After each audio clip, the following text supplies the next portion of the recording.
What would be your advice there for people that are listening in now and say, yeah, we recognize this, but how can we navigate that in our Yeah. C-suite, in our meeting rooms?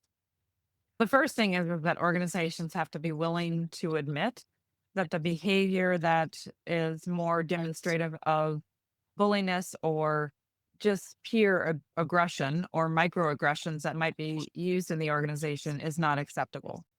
And so we have to be willing to name that a interaction with someone else is uncomfortable.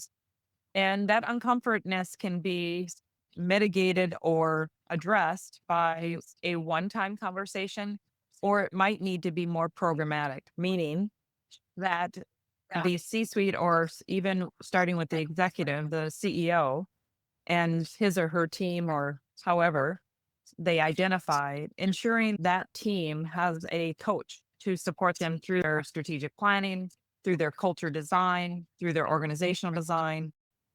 And why that's important is that they've got a partner from the outside who has a different perspective at the table and is aware of the activities, the behaviors that are being displayed in those environments. And they can be open and candid with that group and help them identify the steps forward for correcting it. It also allows the executive team to latch on to very quickly some of the values that are important for cultivating a inclusive work environment. And so that's the first thing I would suggest is, naming and ensuring and then being willing to partner with someone to take you through the journey of creating an environment where people feel like they are welcome, included, and valued. Yeah. I have to say, I've been observing meetings several times as a consultant or the leadership team coach.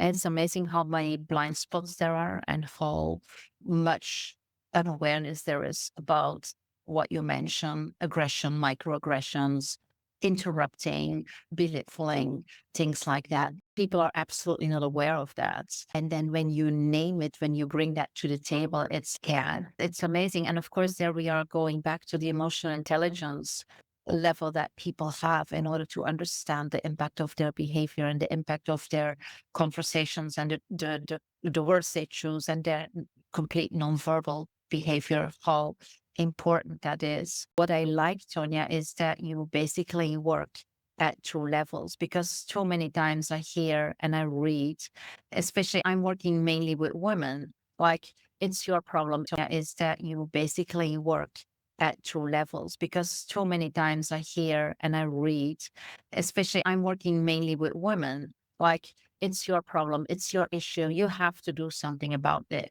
Well, it is a corporate culture thing as well. So if you don't work at both levels, at both sides, so if you don't work at both levels, at both sides, I guess it's something that never can be set up successfully. If you Hmm. only think that it's the individual that needs to change behavior or change communication style or become more emotional intelligent or become more resilient. It is about, like you say, the corporate culture and what is actually not seen, but very often felt in the interaction that people have in meetings.